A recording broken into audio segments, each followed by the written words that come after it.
দেখুন, লক্ষ্মী পূজার প্রাক্কালে কালকে এবং আজকে আমরা শব্দবাজির বিরুদ্ধে অভিযান চালিয়েছি, বিভিন্ন বাজারের বিরুদ্ধে অভিযান চালিয়েছি, মরচুমুড়ি বাজার, এ বাজার, স্পেশালি গুলবাজার। তো এখানে যেখানে যেখানে আমরা শব্দবাজি দেখেছি, স্পেশালি চকলেট বোম দেখেছি, এগুলি বাজেয়াপ্ত করা হয়েছে। প্রচুর, প্রায় 1 লক্ষ টাকার পরিমাণে শব্দবাজি বাজেয়াপ্ত করা হয়েছে। তো এগুলি এখনও কন্টিনিউ চলছে।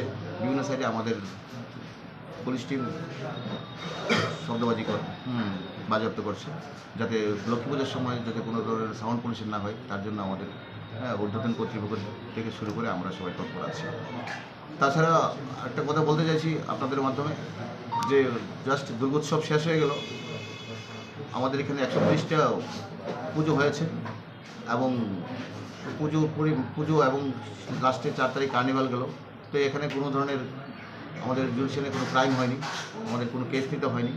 তো এখন একদম এসপি স্যার থেকে আমরা সম্পূর্ণ ছিলাম। এছাড়া আমাদের এক্সট্রা সিনিয়র অফিসার ডিজি সাহেব, আইজি সাহেব, অ্যাডিশনাল এসপি সব, আমরা এসডিপো সবাই টোটালি ফিল্ডে আমরা ছিলাম। তো ফাইনালি কোনো পুজোটা একদম হয়েছে, পিসফুল হয়েছে। তার জন্য আমি আমাদের এই এলাকার যে ক্লাব কর্তৃপক্ষ আমরা ধন্যবাদ জানাবো। তারা আমাদেরকে সম্পূর্ণ পুলিশ আরক্ষা দপ্তরকে সহযোগিতা করেছে, ট্রাফিক দপ্তরও সহযোগিতা করেছে। তো তাদের রেজাল্ট আমাদের পুজো শান্তি বসেছে। সামনে তো দীপাবলি, এর মধ্যে কিছু গুলবাজার এলাকাতে বিভিন্ন গোডাউন রয়েছে, সে বিষয়ে কি আপনার অভিযান চলবে আগামী? অবশ্যই আমাদের কাছে ইনফরমেশন আসলে আমরা অবশ্যই অ্যাকশন নেব। ঠিক আছে।